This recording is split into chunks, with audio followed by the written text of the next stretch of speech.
ఎట్లాగా ముఖ్యమంత్రి పదవిలో కూర్చున్న రేవంత్ రెడ్డి అహంకారంతో మాట్లాడుతున్నాడని అహంకారంతో విర్రవీగుతూ ప్రధానమంత్రి నరేంద్ర మోడీని తనను మహిళ అని కూడా చూడకుండా నోటికి వచ్చినట్లు ఏది పడితే అది రేవంత్ రెడ్డి మాట్లాడుతున్నారని, జిల్లా ప్రజలు రేవంత్ రెడ్డి వ్యవహారాన్ని గమనిస్తున్నారని, ఎన్నికల్లో తగిన గుణపాఠం చెబుతారని నోరు అదుపులో పెట్టుకుని మాట్లాడాలని, ప్రధానమంత్రి నరేంద్ర మోడీ కాలి దుమ్ముకు కూడా రేవంత్ రెడ్డి సరిపోడని, సూర్యుని మీద ఉమ్ము వేస్తే తిరిగి ఎవరి మీద పడుతుందో అది గమనించి ఉండాలని మహబూబ్ నగర్ పార్లమెంట్ బీజేపీ అభ్యర్థి, బీజేపీ జాతీయ ఉపాధ్యక్షురాలు డీకే అరుణ ముఖ్యమంత్రి రేవంత్ రెడ్డిపై ఆగ్రహం వ్యక్తం చేశారు.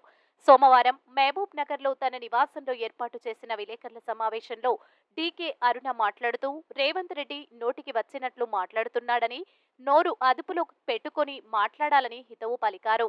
రేవంత్ రెడ్డికి లక్కీ డీప్లో లక్కీ లాటరీ తగిలినట్లు సీఎం పదవి వస్తే 5 నెలలకే విర్రవీగుతున్నారని డీకే అరుణ ఆరోపించారు. రేవంత్ రెడ్డి గారికి ముఖ్యమంత్రి పదవి తగిలింది. దాన్ని చూసి 5 నెలలకే విర్రవీగుతున్నారు. 5 నెలలకే విర్రవీగుతున్నారు. అహంకారం పూర్తి తలకాయకి ఎక్కిపోయింది. ఇది మంచి పద్ధతి కాదు. అధికారాన్ని చూసి అహంకారంతో విర్రవీగితే కేసీఆర్ని ఏం చేసిండ్రో ఈ రాష్ట్ర ప్రజలు ఈరోజు అందరూ కూడా చూసిండ్రు. రేపు మీకు కూడా మళ్ళా అదే పరిస్థితి దాపరిస్తుంది. అహంకారంతో విర్రవీగినోళ్ళు అధికారాన్ని చూసి అహంకారంతో ఎవరైతే విర్రవీగుతారో ప్రజలే తగిన బుద్ధి చెప్తారు వాళ్ళకి. మొన్న ఏ విధంగా టీఆర్ఎస్ బుద్ధి చెప్పిండ్రో, ఏ విధంగా కేసీఆర్ కుటుంబానికి బుద్ధి చెప్పిండ్రో అదే రకంగా మళ్ళీ రేపు రేవంత్ రెడ్డి గారికి బుద్ధి చెప్పడానికే ఈ యొక్క పాలమూరు జిల్లా ప్రజలు, మహబూబ్ నగర్ పార్లమెంట్లో ప్రజలు సిద్ధంగా ఉంటారని చెప్పి సందర్భాన్ని తెలియజేస్తా ఉన్నాను. ఈరోజు రేవంత్ రెడ్డి గారికి ఎలాంటి అనుభవం లేదు. ఒక మంత్రిగా పనిచేయలే, ఎమ్మెల్యేగా పనిచేసి కూడా ఏ రోజు కూడా ప్రజల కోసం పనిచేయలే,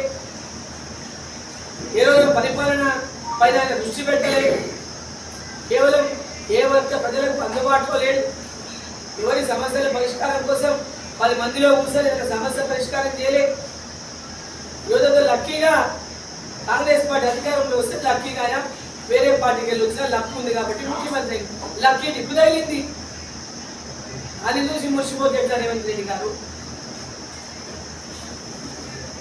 మాట్లాడితే బంగ్లా రాజకీయాలు, లేకుంటే ఇష్టం వచ్చిన బూతు మాటలు, ఇంకా బూతు మాటలు మాట్లాడి ముఖ్యమంత్రి రాష్ట్రానికి ఉన్నాడంటే సిగ్గు అవుతుంది. ఆడపిల్లలంతా తలవంచుకునేటువంటి పరిస్థితి కనిపిస్తున్నాడు ఆయన. డీకే అరుణమ్మకి ఆయన మీరు ఎన్ని మాటలన్నా అది డీకే అరుణమ్మకి ఏ మాట తగలదు. డీకే అరుణమ్మ చాలా స్వచ్ఛమైన మనసుతో ప్రజలకు సేవ చేస్తున్నటువంటి నాయకురాలుగా ఈ జిల్లాలో గుర్తింపు పొందింది. ఈరోజు ప్రజల కోసం త్యాగం చేసినటువంటి కుటుంబంలోకి వెళ్ళి డీకే అరుణమ్మ వచ్చింది. స్వాతంత్ర పోరాటంలో మా తండ్రి మా మామ పాల్గొని జైలుకు పోయి వచ్చింది. తెలంగాణ పోరాటంలో మా నాయన పోరాటం చేసి జైలుకు పోయించిండు. నా భర్త జైలుకు పోయించిండు. పెద్ద ఎత్తున దెబ్బలు తిన్నాడు తెలంగాణ పోరాటంలో. మా తండ్రి ఈ మొన్న 2005లో కాంగ్రెస్ ప్రభుత్వం అధికారంలోకి వచ్చినాక నా తండ్రి తమ్ముడిని నక్సలైట్ల కాపుల్లో మేమిద్దరం మా కుటుంబంలో ఇద్దరిని పోగొట్టుకున్న కుటుంబం మాది. తండ్రిని పోగొట్టుకొని తమ్ముని పోగొట్టుకొని కూడా ఎక్కడ వెనుదిరగలేదు. ప్రజల మధ్యలో ఉండే ప్రజలకు సేవ చేస్తున్నటువంటి కుటుంబం మాది. ఈరోజు 5 ఏళ్లలో 5,000 కోట్లు సంపాదించిన కుటుంబం కాదు. 60 ఏళ్ళు ఏలినా ప్రజల కోసం పనిచేస్తున్నటువంటి కుటుంబం, ప్రజాదరణను పొందినటువంటి కుటుంబం. ఈ యొక్క జిల్లా అభివృద్ధి కోసము, ఈ జిల్లా రైతాంగం కోసము, ఈ జిల్లా విద్యార్థుల కోసము, ఈ జిల్లా యొక్క మహిళల కోసము, రైతుల కోసము, అన్ని వర్గాల వారు ఎస్సీ, ఎస్టీ, బీసీ, మైనారిటీ ప్రతి ఒక్కరు కూడా ఈరోజు అభివృద్ధిలోకి రావాలని, ఈ జిల్లాని అభివృద్ధి పదంలో నడపాలని నరేంద్ర మోదీ గారు ఈ దేశాన్ని ఏ లక్ష్యంతో అయితే వారు ఈ దేశాన్ని ప్రపంచ దేశంలోనే అభివృద్ధి చెందిన దేశంగా తీర్చిదిద్దాలని ప్రయత్నం చేస్తున్నారో అదేవిధంగా డీకే అరుణమ్మ కూడా ఈ ప్రాంతాన్ని అభివృద్ధి చెందినటువంటి ప్రాంతంగా తీర్చిదిద్దే విధంగా డీకే అరుణమ్మ పనిచేస్తూ ఉంది. పేదవాళ్ళకు అండగా ఉండాలని పనిచేస్తూ ఉంది. నరేంద్ర మోదీ గారు ఇచ్చే ప్రతి పథకాన్ని పేదలకు అందించాలని ఈరోజు పెద్ద ఎత్తున ప్రజల లోపల ఇలా విశ్వాసాన్ని చూరగొన్నది.